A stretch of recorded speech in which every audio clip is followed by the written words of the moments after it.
For you guys that follow this channel, you already know what this is all about. All I'll say is we have some iconic albums on this episode. So here are 5 albums in no particular order. First is One by Bob James. This is the first solo album and third album overall by American jazz keyboardist Bob James, released in April 1974. Bob James has been credited for demonstrating the jazz capabilities of the Fender Rhodes keyboards. Although you may not recognize the name Bob James, it's quite possible that you've actually heard his music because there are a lot of popular hip-hop groups that have sampled his music. It's a bit strange how an artist could be sampled in so many popular rap songs, yet be so underrated and forgotten in his own genre, which is smooth jazz. One is often regarded as the highlight out of the 30-plus albums that Bob James released during his career. It's one of the most famous albums of this subgenre of jazz. The CD I have is an essay CD released by Evo Sound Records in 2021. One has a lavish production, having a big ensemble including large string and brass sections and featuring top session musicians. Rudy Van Gelder's engineering is superb, and Creed Taylor's usual glossy production add to the mood. Roberta Flack's hit Feel Like Making Love is on this album and contributed to its commercial success. The closing track, Nautilus, is a light contemporary jazz that features more of the rich tones coming from James Fender Rhodes. This is among his most well-known recordings and one of the most sampled tracks in American music. Next is Steve McQueen by Prefab Sprout.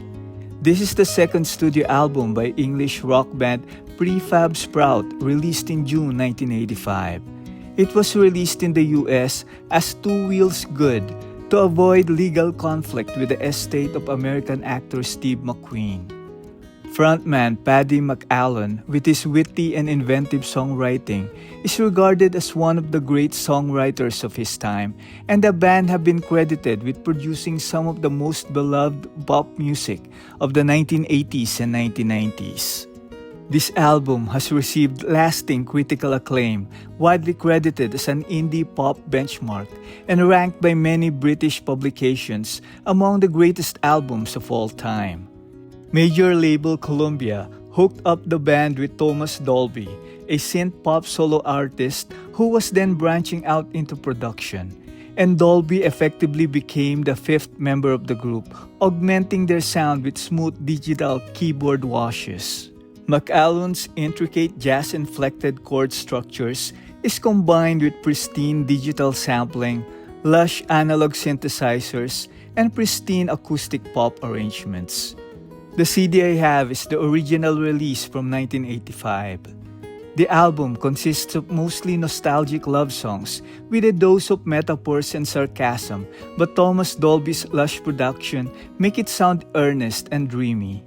The most popular song on this album is When Love Breaks Down, that features layered vocal harmonies, spacious reverb, and punchy mid-range. The track Boney showcases intricate acoustic guitar plucking and deep melodic bass separation. Next is Wrecking Ball by Emmylou Harris. This is the 18th studio album by American country artist Emmylou Harris, released on September 1995. Emmylou Harris started in folk music in the 1970s and became one of the leading music artists behind the country rock genre in the 1980s. By mid-1990s, she was inspired to move in a new musical direction. Rather than enlisting a seasoned Nashville producer, she picked Canadian Daniel Lanois, who had produced some of the biggest rock albums of the 1980s, like U2's The Joshua Tree, Peter Gabriel's So, and Bob Dylan's Oh Mercy. With his guidance, they created more atmospheric and layered music with subtle arrangements that highlighted Harris' eclectic music and stepped out of the limits of country music. Harris also assembled an all-star ensemble of backups, including Steve Earle, Neil Young, and Lucinda Williams. The CD I have was the 2014 reissue that came with a second disc containing outtakes.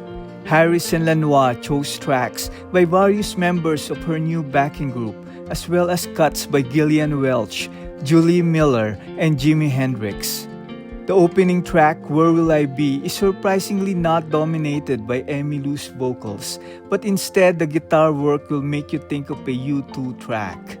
I enjoyed the atmospheric soundscapes and deep soundstage of this album. I also enjoyed the second disc that contains the outtakes, as it has the beautiful tracks How Will I Ever Be Simple Again and Gold. Next is Wildflowers by Tom Petty. This is the second studio album by American musician Tom Petty, released in November 1994. Tom Petty, throughout his career, has released 13 studio albums with his band Heartbreakers, 2 albums with his original band Mudcrutch, and 3 solo albums.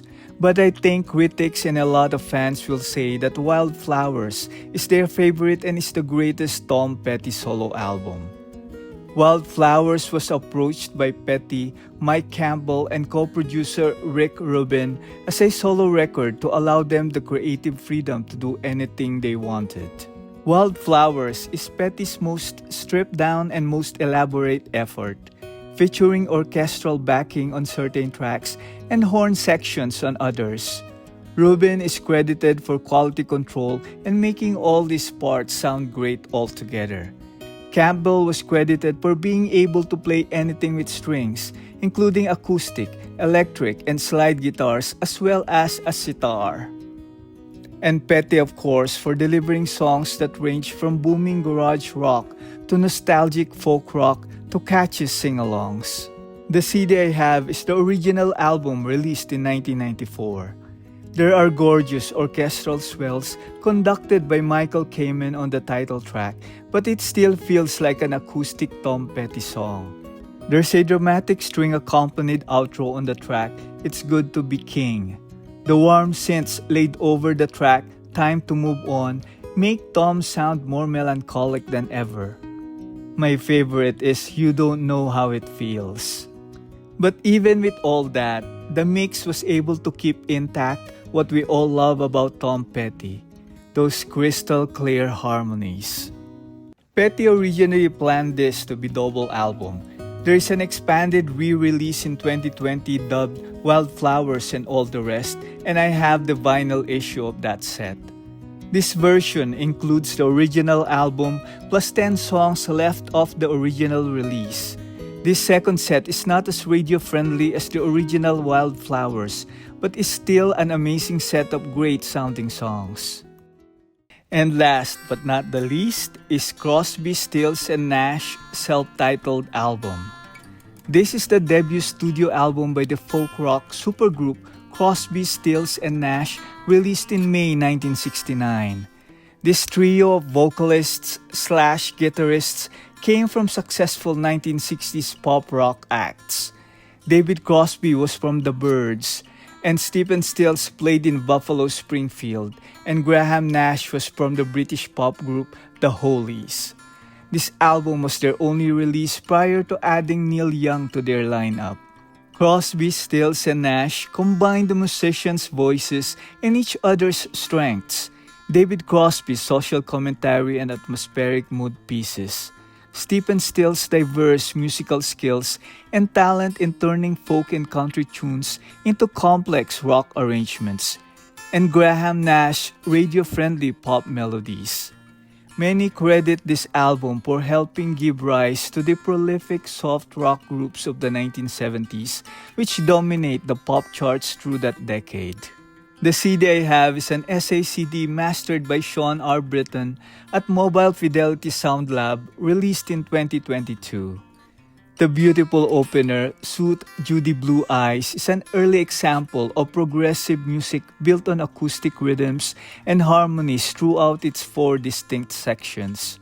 Nash Pre-Road Downs is a catchy folk pop song bolstered by light psychedelic textures and features cool pedal effects on the lead guitars and has funky bass.